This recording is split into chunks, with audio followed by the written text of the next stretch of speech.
Compound growth and decay.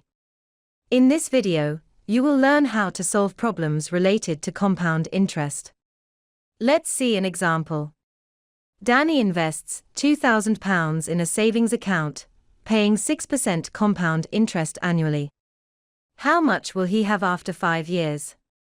The formula for calculating compound growth or decay is n equals n0 times multiplier to the power of n. Now, let's try replacing the formula with the values in the question.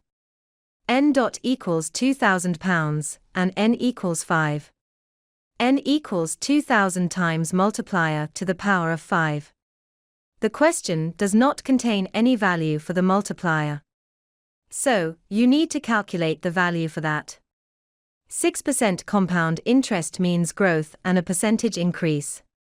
To find the multiplier, you must take the original number as 1.0 and the percentage change as a decimal. Multiplier equals 1 plus 6% as decimal. To convert 6% to decimal, divide the number by 100. 6 divided by 100 equals 0.06. Multiplier equals 1.0 plus 0.06 equals 1.06.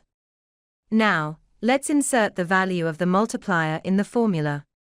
N equals 2,000 times 1.06 to the power of 5. 1.06 to the power of 5 equals 1.3382. 2,000 times 1.3382 equals 2,676.4. Danny will have £2,676.4 in his account after 5 years.